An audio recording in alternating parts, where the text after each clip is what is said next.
have this man-made catastrophe with Israeli authorities blocking the entry of all aid from March until about May 18th. The Trump administration said Israel needs to let in food. So are your deliveries consistently now getting through? Well, let's start with the fact that this is a catastrophe, and you're absolutely correct. And I'm very grateful that you're covering this issue. They have let a few trucks in. This is a drop in the bucket as to what's needed. Right now, we have 500,000 people inside of Gaza that are extremely food insecure and could be on the verge of famine if we don't help bring them back from that. We need to get in. And we need to get in at scale, not just a few dribble of the trucks. Right now, as I said, it's a drop in the bucket. So how many trucks need to be getting in daily to address the scale of the need you see? And can they get into northern Gaza? Well, prior to during the ceasefire, I should say, we were getting in 600 trucks a day. Right now, we're getting in maybe 100, something like that. So it's not nearly enough. Have you seen evidence that it is Hamas stealing the food? No, not at all. Not in this round. Listen, these people are desperate, and they see a World Food Program truck coming in, and they run for it.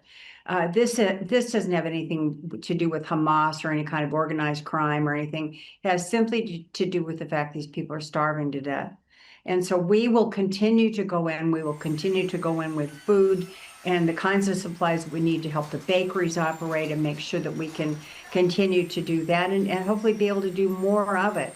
But again, we can't do this unless the world community puts pressure on this. We can't be allowed to sit back and watch these people starve to death with no outside diplomatic influence to help us. These poor souls are really, really, really desperate. And, having been in a food riot myself some years ago, I understand the desperation very well.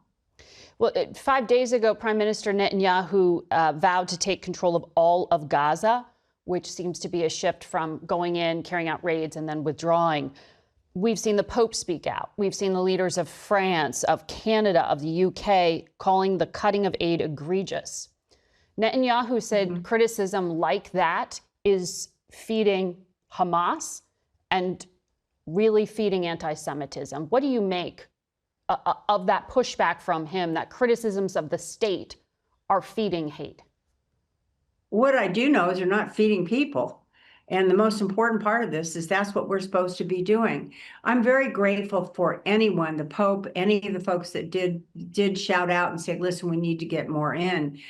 But I can't tell you as to exactly what Netanyahu's thinking or anything else. What I do know for a fact is that we need food to get into Gaza to avoid an utter catastrophe. The Israeli army had announced aid will be distributed under what they described as an American plan.